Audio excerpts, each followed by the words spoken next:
ನಗು ನಗುತ್ತಾ ಕಣ್ಣೆದುರು ಆಟವಾಡ್ತಿದ್ದ ಆ ಪುಟ್ಟ ಕಂದಮ್ಮ ಕಣ್ಣು ಮುಚ್ಚಿ ಕಣ್ಣು ಬಿಡುವುದರೊಳಗೆ ರಕ್ತದ ಮಡುವಿನಲ್ಲಿ ಬಿದ್ದಿದೆ. ಬಟ್ಟೆ ಕೊಡಿಸಲು ಬಂದ ಹೆತ್ತವರ ಎದೆಯಲ್ಲಿಗ ಆತಂಕದ ಜ್ವಾಲೆ ದಗದಗಿಸ್ತಾ ಇದೆ. ಆ ಎದೆ ನಡಗಿಸುವ ಸಿಸಿಟಿವಿ ದೃಶ್ಯಾವಳಿಗಳು ಈಗ ಲಭ್ಯವಾಗಿವೆ. ಇಷ್ಟಕ್ಕೂ ಈ ಘಟನೆ ನಡೆದಿದ್ದಾದ್ರೂ ಎಲ್ಲಿ ಅಂತೀರಾ? ಚಿಕ್ಕಬಳ್ಳಾಪುರ ನಗರದ ಪಿಳ್ಳಪ್ಪ ಕಾಂಪ್ಲೆಕ್ಸ್ ಬಳಿ ನಡೆದಿರುವ ಈ ದುರಂತ ಯಾವುದೇ ಹೆತ್ತವರ ಎದೆಯನ್ನು ಒಮ್ಮೆಲೆ ನಡಗಿಸುವಂತಿದೆ.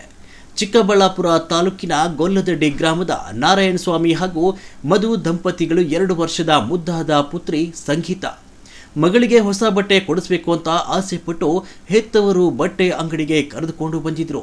ಆದರೆ ಅದೇ ಅಂಗಡಿ ಅವರ ಪಾಲಿಗೆ ಕಂಡೀರಿನ ಕಡಲಾಗುತ್ತೆ ಅಂತ ಆ ಬಡ ಪೋಷಕರು ಅಂದ್ಕೊಂಡಿರಲಿಲ್ಲ.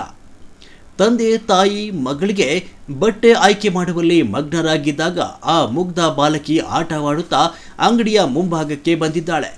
ಕಣ್ಣು ಮುಚ್ಚಿ ಕಣ್ಣು ಬಿಡುವಷ್ಟರಲ್ಲಿ ಆಟದ ಮೂಡಿನಲ್ಲಿದ್ದ ಪುಟ್ಟ ಕಂದಮ್ಮ ಸಂಗೀತ ಮೊದಲ ಮಹಡಿಯಿಂದ ನೇರವಾಗಿ ಕೆಳಗೆ ಬಿದ್ದಿದ್ದಾಳೆ.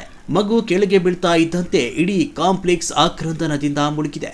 ಬಟ್ಟೆ ಕೊಡಿಸಲು ಬಂದ ಹೆತ್ತವರ ಅರ್ಧನಾದ ಅಲ್ಲಿ ನೆರೆದಿದ್ದವರು ಕಣ್ಣಲ್ಲೂ ನೀರು ತರಿಸಿದೆ.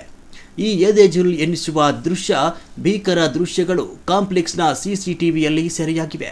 ಸದ್ಯ 2 ವರ್ಷದ ಬಾಲಕಿ ಸಂಗೀತ ಸ್ಥಿತಿ ಅತ್ಯಂತ ಗಂಭೀರವಾಗಿದ್ದು, ಸ್ಥಳೀಯ ಆಸ್ಪತ್ರೆಯಲ್ಲಿ ಪ್ರಾಥಮಿಕ ಚಿಕಿತ್ಸೆ ಕೊಡಿಸಿದ ಬಳಿಕ ಹೆಚ್ಚಿನ ಚಿಕಿತ್ಸೆಗಾಗಿ ಬೆಂಗಳೂರಿನ MS ರಾಮಯ್ಯ ಆಸ್ಪತ್ರೆಗೆ ರವಾನಿಸಲಾಗಿದೆ. ಸದ್ಯ ಕಂದಮ್ಮ ಐಸಿಯುನಲ್ಲಿ ಜೀವನ ಮರಣದ ಹೋರಾಟ ನಡೆಸ್ತಾ ಇದ್ದು, ಹೆತ್ತ ಕರಳು ಆಸ್ಪತ್ರೆಯ ಹೊರಗೆ ಕಣ್ಣೀರಿಡುತ್ತಾ ದೇವರಲ್ಲಿ ಪ್ರಾರ್ಥಿಸ್ತಾ ಇದೆ. ಒಟ್ಟಾರೆ ಖುಷಿಯಾಗಿ ಮಗಳಿಗೆ ಬಟ್ಟೆ ಕೊಡಿಸಲು ಬಂದ ಪೋಷಕರಿಗೀಗ ಬೆಟ್ಟದಷ್ಟು ದುಃಖ ಭರಿಸಿದೆ. ಪ್ರತಿಯೊಬ್ಬ ಪೋಷಕರು ಮಕ್ಕಳನ್ನು ಹೊರಗಡೆ ಕರೆದುಕೊಂಡು ಹೋದಾಗ ಎಷ್ಟು ಎಚ್ಚರಿಕೆಯಿಂದ ಇರಬೇಕು ಎಂಬುದಕ್ಕೆ ಈ ಘಟನೆಯೇ ಸಾಕ್ಷಿ.